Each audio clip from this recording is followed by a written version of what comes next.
दोस्तों आज हम एक ऐसी घटना पर बात करने वाले हैं जिसने सिर्फ भारत को ही नहीं बल्कि पूरी दुनिया को हिलाकर रख दिया।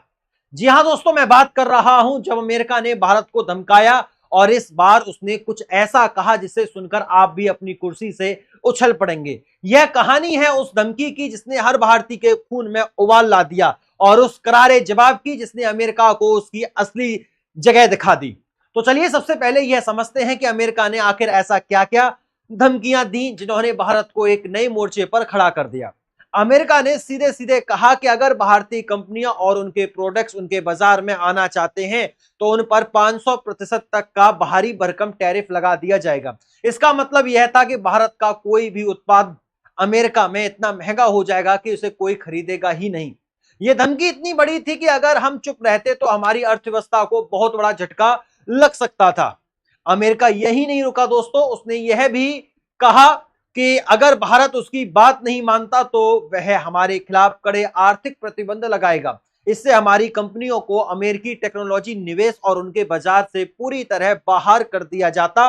उन्होंने हमारे डेटा और टेक्नोलॉजी सेक्टर को भी नहीं छोड़ा। अमेरिका ने कहा कि अगर भारत अपनी डेटा गोपनीयता नीतियों को उनके हिसाब से नहीं बदलेगा तो भारतीय टेक कंपनियों को अमेरिका में कोई जगह नहीं मिलेगी। यह एक तरफ से हमारी डिजिटल आजादी पर सीधा हमला था। मानो यह सब कम था तो अमेरिका ने हमारे कृषि क्षेत्र पर भी आंखें दिखाई। उन्होंने कहा कि अगर भारत अपने किसानों को दी जाने वाली सब्सिडी बंद नहीं करता तो भारत से कृषि आयात पूरी तरह रोक देगा। यह धमकी सीधे सीधे हमारे मेहनत कश किसानों के खिलाफ थी। अमेरिका ने हमारे फार्मा सेक्टर पर भी दबाव बनाने की कोशिश की जो पूरी दुनिया को सस्ती दवाएं देता है। उन्होंने कहा कि भारतीय जेनेरिक दवाइयों को अमेरिकी बाजार में सख्त नियमों का सामना करना पड़ेगा, यानी या तो हमारी दवाएं बहुत महंगी हो जाती या बिक ही नहीं पाती।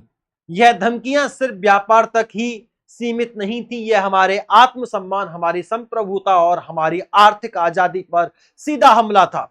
अमेरिका को लगा कि भारत शायद इन धमकियों के आगे झुक जाएगा जैसा कि वह दशकों पहले किया करता था, लेकिन वो भूल गया कि यह 2025 का नया भारत है जो ना किसी की धमकी से डरता है ना ही किसी के दबाव में आता है। जब यह धमकियां भारत तक पहुंची तो हमने चुपचाप सहने की बजाय ऐसे जवाब दिया जिसने अमेरिका को पूरी तरह से हक्का बक्का कर दिया। दोस्तों, भारत का पहला तगड़ा एक्शन हमारे विदेश मंत्रालय के एक सदे हुए बयान से शुरू हुआ।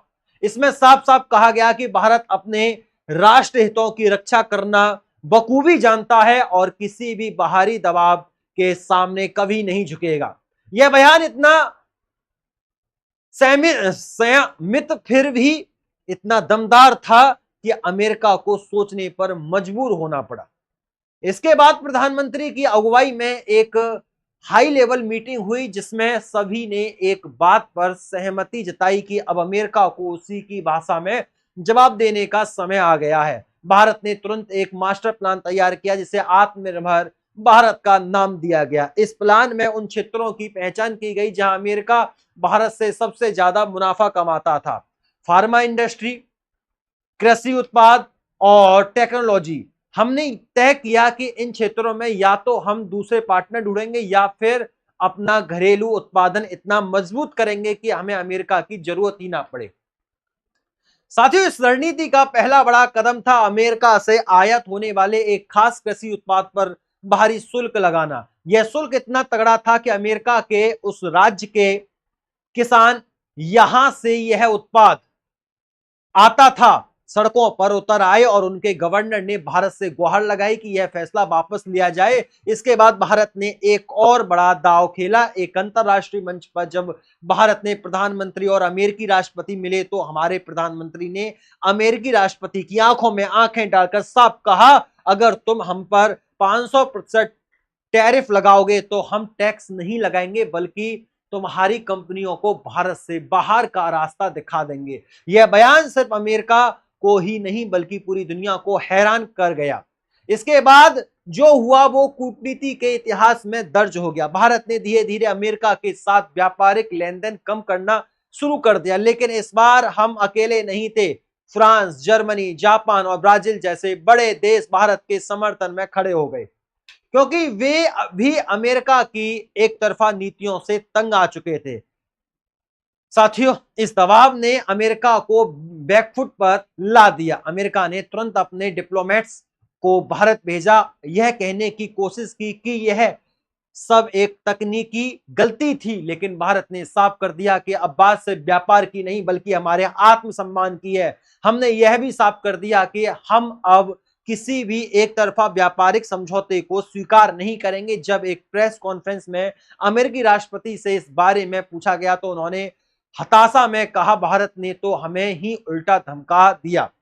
अब हम क्या करें? यह वो पल था जब दुनिया ने देखा कि भारत अब सिर्फ एक आर्थिक शक्ति नहीं बल्कि एक ऐसी ताकत है जो अपनी शर्तों पर दुनिया से बात करती है। भारत, जिसे दुनिया की फार्मेसी कहा जाता है, तय किया गया कि वह अपनी जेनरिक दवाइयों का उत्पादन और बढ़ाएगा और अमेरिकी बाजार के बिना भी दुनिया भर की जरूरतें पूरी करेगा। इसके लिए हमने अफ्रीका, लैटिन अमेरिका और दक्षिण पूर्वी एशिया के देशों के साथ नए व्यापारिक समझौते किए। अमेरिका ने हमारी डेटा गोपनीयता नीतियों पर सवाल उठाए थे, लेकिन हमने इसे एक मौके में बदल दिया। हमने अपनी डिजिटल संप्रभुता को और मजबूत करने के लिए स्वदेशी डेटा सेंटर्स और क्लाउड सेवाओं को बढ़ावा दिया। भारतीय टेक साथियों कंपनियों को प्रोत्साहित किया गया कि वे अमेरिकी टेक्नोलॉजी पर निर्भरता कम करें और अपने सॉफ्टवेयर और हार्डवेयर खुद विकसित करें। अमेरिका ने हमारे किसानों की सब्सिडी पर उंगली उठाई थी, लेकिन हमने उसका जवाब अपने किसानों को और सशक्त करके दिया। सरकार ने नई कृषि नीतियां लागू की जिनमें जैविक खेती, आधुनिक तकनीकों का उपयोग और निर्यात को बढ़ावा देना शामिल था। हमने अपने कृषि उत्पादों के लिए नए बाजार ढूंढे, जैसे रूस, चीन और मध्य पूर्व के देश। साथियों, भारत की इस रणनीति का असर इतना गहरा था कि अमेरिका की कई बड़ी कंपनियां घबराने लगी। उन्होंने अपने राजनयिकों के जरिए भारत से संपर्क करने की कोशिश की और कहा कि यह सब एक गलतफहमी थी, लेकिन भारत ने साफ कर दिया कि अब बात सिर्फ व्यापार की नहीं बल्कि आत्मसम्मान की होगी। इसी बीच भारत ने वैश्विक मंच पर अपनी भूमिका को और मजबूत किया। एक अंतर्राष्ट्रीय व्यापार सम्मेलन में हमने निष्पक्ष और पारदर्शी व्यापारिक ढांचे की वकालत की। हमारे इस बयान को फ्रांस, जर्मनी, जापान और ब्राजील जैसे देशों ने खुलकर समर्थन दिया। इन देशों ने मिलकर एक नया व्यापारिक गठबंधन बनाने की बात शुरू की, जिसमें भारत एक अहम भूमिका निभाने वाला था। यह गठबंधन न सिर्फ अमेरिका की एक तरफा नीतियों के खिलाफ था, बल्कि यह वैश्विक व्यापार में समानता और सम्मान की नींव रखने वाला था। भारत की इस पहल ने दुनिया को दिखा दिया कि वह अब सिर्फ एक आर्थिक शक्ति नहीं बल्कि एक वैश्विक नेता भी है जो अपनी शर्तों पर दुनिया से बात करता है। इस पूरी घटनाक्रम में एक मजेदार किस्सा भी हुआ दोस्तों। अमेरिका के एक सेनेटर जो हमारी नई नीतियों से परेशान थे, मजाक में कहा कि अब तो मैं भारत जाकर बर्गर भी नहीं खा सकता। इस पर भारत के एक राजनीति ने मुस्कुराते हुए जवाब दिया, बर्गर खाइए मगर नियमों का पालन करके, क्योंकि भारत अब नियम खुद बनाता है, दूसरों से नहीं लेता। यह छोटा सा किस्सा दुनिया भर में चर्चा का विषय बन गया, क्योंकि इसने भारत की नई ताकत और आत्मविश्वास को बखूबी दिखाया। साथियों, भारत ने अपनी नीति में साफ कर दिया कि अब वह वही व्यापार करेगा जहां सम्मान होगा। जो देश भारत के साथ आंख दिखाने की कोशिश करेगा उसे भारत न सिर्फ आर्थिक रूप से जवाब देगा बल्कि अंतरराष्ट्रीय मंचों पर भी उसे अकेला छोड़ देगा। भारत ने यह भी दिखा दिया कि वह अब नई दुनिया की नई उभरती हुई शक्ति है, जो न सिर्फ आर्थिक रूप से आत्मनिर्भर है बल्कि रणनीतिक रूप से भी इतनी सशक्त है कि अमेरिका जैसा देश भी उसकी आंखों में आंखें डालकर बात करने से पहले 10 बार सोचता है। यह वो भारत है जिसका सपना हमारे पूर्वजों ने देखा था। एक ऐसा भारत जो धमकी का जवाब धमकी से देता है और सम्मान का जवाब सम्मान से देता है। और आज भारत उसी राह पर चल पड़ा है जहां कोई भी उसे दबा नहीं सकता। यह कहानी सिर्फ व्यापार की नहीं बल्कि भारत के आत्मसम्मान, उसकी ताकत और उसकी नई पहचान की है। अगर आप इस कहानी से वाकई प्रेरित हुए हैं, अगर आप चाहते हैं कि भारत की ऐसी ही सच्चाइयां, ऐसी ही ताकत और ऐसी ही बुलंद आवाज आप तक पहुंचती रहें, तो इस चैनल को सब्सक्राइब करना मत भूलिएगा।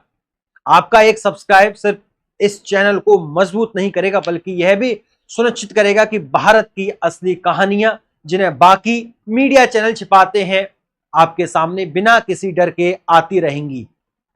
तो आइए शानदार सफर का हिस्सा बनिए। कमेंट्स में बताइए कि आपकी यह कहानी कैसी लगी, और इस चैनल को लाइक, शेयर और सब्सक्राइब करके भारत की इस नई ताकत को और बुलंद कीजिए। फिर मुलाकात होती है अगली वीडियो में। तब तक के लिए नमस्कार, राधे राधे, राम राम, जय श्री राम, जय हिंद, जय भारत, वंदे मातरम। मैं गौरव तेवतिया और आप लोग देख रहे थे टीटीआई स्टडी।